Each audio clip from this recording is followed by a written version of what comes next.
तो दोस्तों अभी हम बात करने वाले हैं संत कुमार से। हम इस विषय में बात कर रहे हैं कि जब अमेरिका में राष्ट्रपति थे जो बाइडन, तो वो उनसे उतना भारत को तनाव नहीं था जितना अभी के डेट में ट्रम्प से है।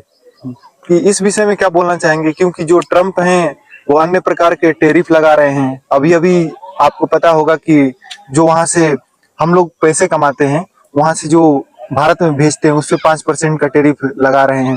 फिर टिम कुक द्वारा जो एप्पल की कंपनी है वो भारत में प्रोडक्शन का प्लांट लगने वाला है, उस पे कॉम्प्रोमाइज कर रहे हैं कि नहीं, मेड अमेरिका ग्रेट अमेरिका का नारा दे रहे हैं। बोल रहे हैं कि एप्पल की कंपनी भारत में नहीं लगाना है, ये अपने यहाँ ही लगाएं और अपने अमेरिका को ग्रेट बनाए, महान बनाए। इस विषय में आप क्या बोलना चाहेंगे? अमेरिका के राष्ट्रपति ट्रम्प साहब थोड़े चालाक हैं। वो दोस्ती कर लेते हैं लेकिन दोस्ती का फायदा नहीं देते और बीच में धोखा देते। अभी भारत पाकिस्तान का युद्ध चल रहा था, उस बीच उनने सीज फायर लगवाया, उसके बाद पलट गए कि हमने सीज फायर वगैरह नहीं लगवाया और जो टैक्स वगैरह है भारत पे बढ़ा रहा है। तो इससे यही होता है कि अमेरिका भारत का साथ नहीं दे रहा है। और ये ट्रम्प साहब ज्यादा ही कुछ मतलब उछल रहे हैं, क्योंकि जो बाइडन थे उतना जो है भारत के साथ रहते थे, खड़ा रहते थे।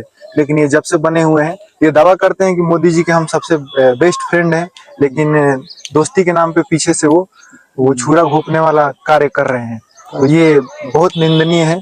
इसलिए हमारे प्रधानमंत्री श्री नरेंद्र मोदी जी को समझ जाना चाहिए कि ये दोस्ती कोई काम की नहीं है, कोई काम की नहीं है। इस विषय में इनको सावधान बरतनी चाहिए। जी धन्यवाद आपका बहुत बहुत।